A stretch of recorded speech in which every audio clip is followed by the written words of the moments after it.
Bonjour Christine and the Queens. Bonjour. Quand on parle de vous, Christine and the Queens, c'est la série des superlatifs. On est sur reine de la scène, phénomène pop. Comment on le vit tout ça? En fait, très honnêtement, de l'intérieur, on le vit ni bien ni mal. C'est pas que je suis pas réceptive à ça, mais c'est que je reste vraiment dans mon travail et dans les exigences que je peux avoir moi-même. Parfois, on me pose la question, mais est-ce que trop de compliments, ça te fait pas prendre la grosse tête?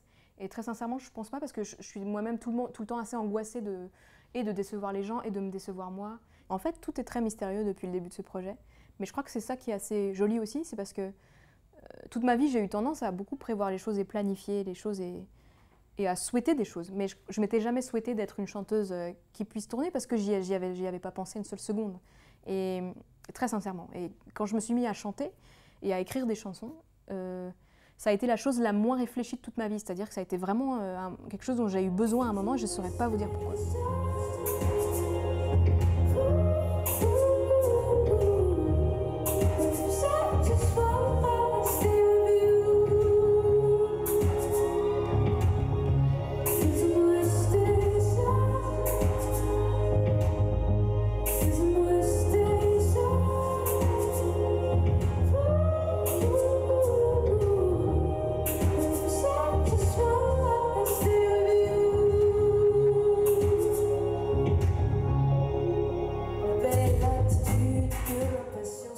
Vous êtes né à Saint-Sébastien, dans la banlieue nantaise. Oui. Pour lancer votre album, vous aviez choisi Nantes.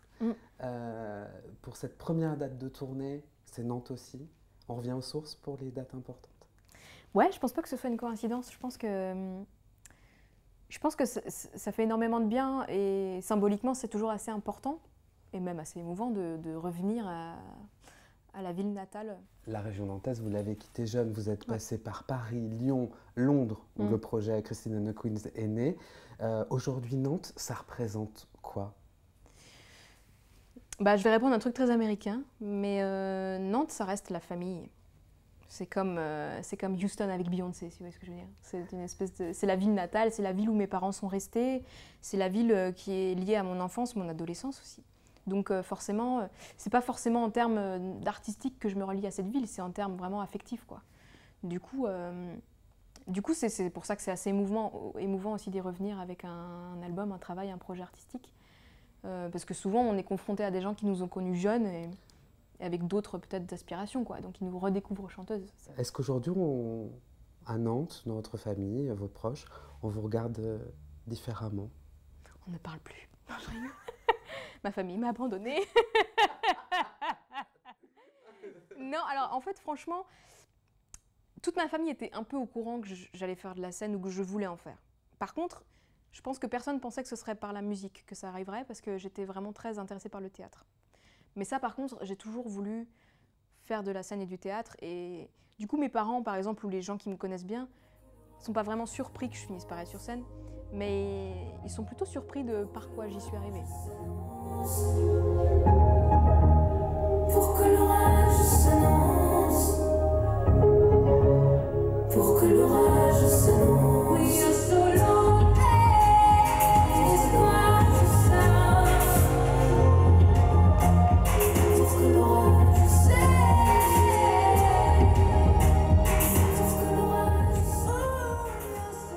Au début, c'était plus intimiste. Vous étiez là avec votre ordinateur. Aujourd'hui, vous arrivez sur scène avec un véritable show. Comment on passe de l'un à l'autre? J'allais dire assez naturellement, parce que c'est pas du tout... pour moi, j'ai pas l'impression d'avoir vraiment changé de cap.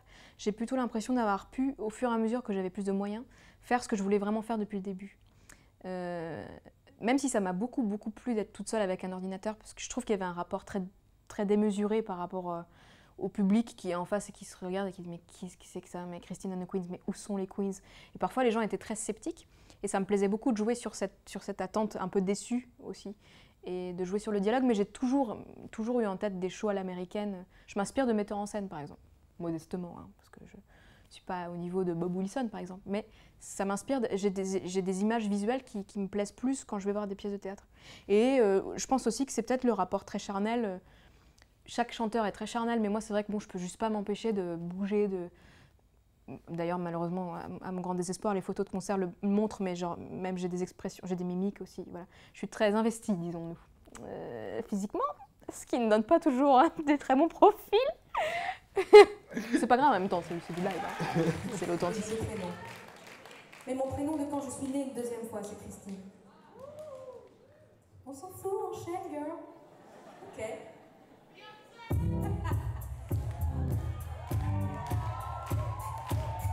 J'ai quelques petits problèmes de narcissisme que je règle sur scène. Chacun ses névroses playboys. Scopitone, c'est un festival de musique électronique.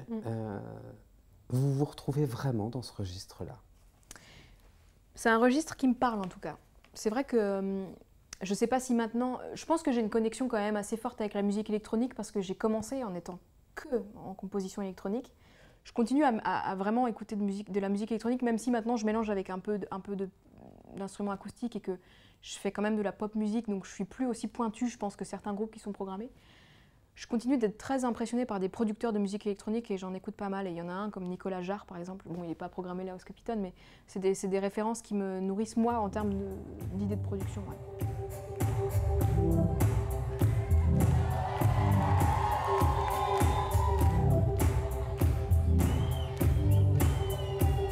Tu commences par la fin. J'ai le dos haut pour un rien. Alors, Christine and the Queens, c'est un personnage. Vous avez même dit que c'était un peu le prolongement de vous-même. Comment est-ce qu'il va évoluer, ce personnage? Ce qui est intéressant avec un premier album qu'on va défendre en interview et même face au public, c'est que ça nous donne des idées un peu machiavéliques pour la suite. C'est qu'on voit ce qui résonne chez les gens. Et moi, Christine est un personnage qui va s'adapter aussi aux gens qu'elle rencontre. Ça m'intéresserait de travailler Christine comme une rockstar masculine, c'est-à-dire avec les codes que ça implique, parce qu'on est d'accord que c'est que des codes tout ça. C'est-à-dire que tout le monde pourrait être une rockstar masculine sans être un homme, vous voyez ce que je veux dire. Et ce qui m'intéresserait, c'est de la travailler vraiment comme un mec, quoi.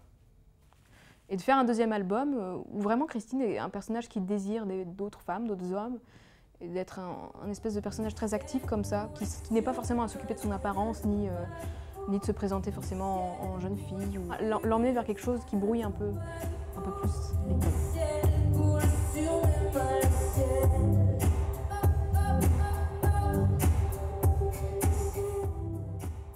Alors, derrière Christine, il y a Héloïse.